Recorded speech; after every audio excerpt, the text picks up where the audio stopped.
Hey all, welcome back to my channel. My name is Preksha, and on this channel, I mostly talk about law of assumption, law of attraction, and a whole lot of other stuff on psychology, emotional management, and about anything that helps you make your life easier and more joyful.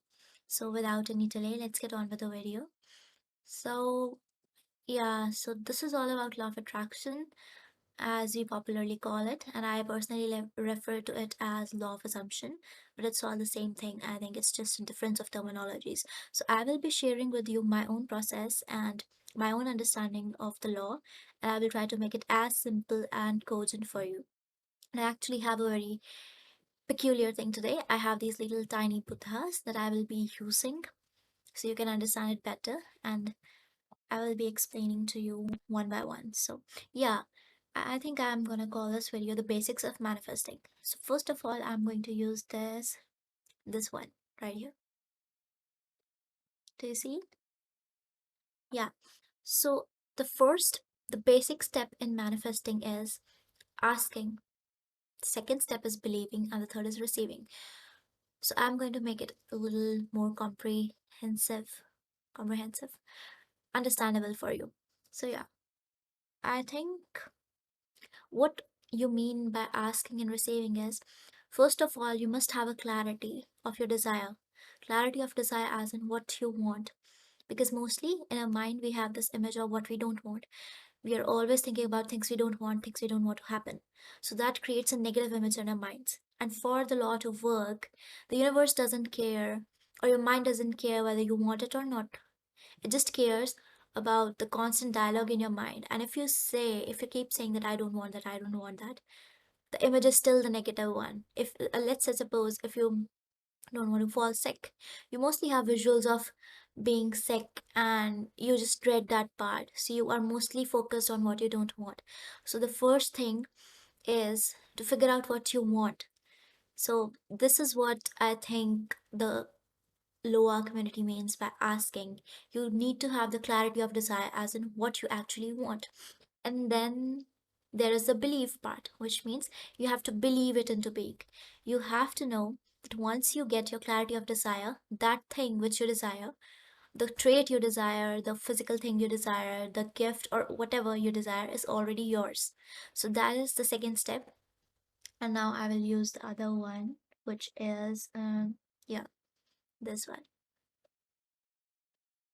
It has its hands on its mouth. So yeah, I think this biggest thing we can learn from this tiny Buddha is that when we are on this path of evolution, self-healing and attraction and manifestation, we are so hyped. We want to share this info with ourselves and also with everybody around us.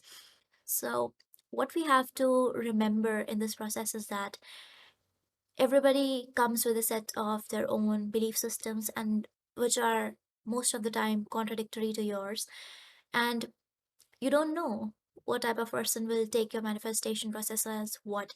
So there may be people who try to discourage you or try to say that you're being naive or anything else like that. So you have to be very mindful of who you divulge your journey to, of who you tell what you're creating, because if you are in the initial stages of it, I think even a slight remark from someone can set you away from your track and be like, oh my god, but that person said that, maybe it's not working, maybe it isn't real. So you have to be very cautious about who you share this process with. And this just doesn't mean not speaking about it. I think you can share it with someone who actually knows, like if you are taking coaching from someone or someone who shares the same interests as you. So this also refers to refraining from thinking, even thinking against your desire. And what are the ways that we think against our desire is by a negative self-talk. Negative self-talk as in, suppose you want to win something, but in your mind, your mental conversations are more like, I am a loser, I can never be good at anything. So you have to be very mindful and keep a strict mental diet as to what you allow into your mind, because even a little stealthy thought can be something which is keeping you away from your desires. So this is the other one. Now I'm sure the third one. Yeah, this one. So this is again something I call not letting others' opinion affects you. So in manifestation, there are so many tools and so many techniques and so many tips. Maybe scripting works for you. Maybe visualization works for you. Maybe some other methods work for you. What works for one person may not work for another. And it doesn't mean that there is some inherent flaw in the philosophy or that you aren't doing it right. Maybe you are more of a visual person. Maybe your auditory sense is more refined. So you have to be mindful of what you're allowing in your mind, and you have to be mindful what are the ways that we allow some things in our mind, by seeing, by hearing, by touch, smell, taste, whatever. So this means that you have to use your own conscious mind, your own filter, your own thoughts, and your own wisdom to discern what actually works for me and what are my rules. Because in manifestation community we make our own rules. It's not like somebody else is out there with a set of beliefs and set of rules that can only work. So as everybody says, it's not a one size fits all. So there can be different things that work for you. And if something works for you, do not let anybody else say you or deviate you from your path by saying that you're not doing something right, because you're natural at manifesting. Ever since you were born, you have been creating. So that's that. And then I have, yeah, this is my favorite. It has its hands on its eyes. So, how I personally comprehend and interpret it is not being baffled by your 3D. This is 3D. Your 3D reality is your current circumstances, whatever is in your physical circumstances right now. Like, let's say, suppose you want this car, but your 3D reality, your current reality shows that you only have a bicycle. So, that is the current circumstance, and that is what means not being bothered or too much affected by 3D. So, and I have to say that you don't have to interpret it literally, like you literally don't have to close your eyes and pretend like the reality or the 3D is not there, because that is delusional. That can make you delusional if done in a slightly exaggerated way. What this means is that you know that your 3D reality is not the way that you want it to be right now, but you are going within your mind, and you are living your reality in your mind. In your mind, you are already that thing that you want to have or the person you wish to become. And if you are in manifestation, you know that your dominant thoughts create your reality. So the reality has to match my thoughts. And I don't care what the reality is. My thoughts are not based upon my reality. My reality is a mirror of my internal contents, the contents of my mind. So I am not going to be bothered by the 3D.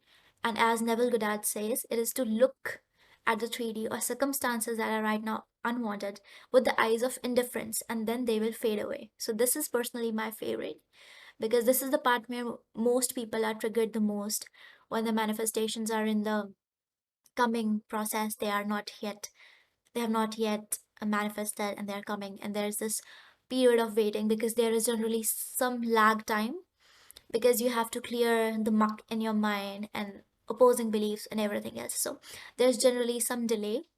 So, yeah, you have to keep persisting in that phase. And now, this is again the one I started with, and this is living in the state of the wish fulfilled. What this means? It means the state, the state of fusing with your desire, the state of becoming that internally, the state where you don't need any outer stimulus or any outer what's that called, confirmation from anybody that wow, you are that. No, you hold that reality in your heart, you hold that reality in your mind, you constantly give yourself positive feedback and a positive self-talk, and you are just there. You are just there. You are in the state of the wish fulfilled. So there is no time for lack. There is no time for any wait. You are busy being and saturating yourself with experiences. For example, let's say I want confidence and I want to be more confident. So I say, and I saturate myself with experience. I think about it in my mind, like what it would be like to be confident. How would I be reacting? How would I be thinking if I was actually a confident person? What would others think of me like? What would I portray myself as. So that is the state of the wish fulfilled, where you actually fuse with your desire, where you are at one with your desire, where you already have your desire. So this is the most crucial part of the manifesting process, because like attracts like. So you can only get what you think about. So yeah, that's that. And for more detailed videos on manifesting, I will be creating more. So yeah, thank you.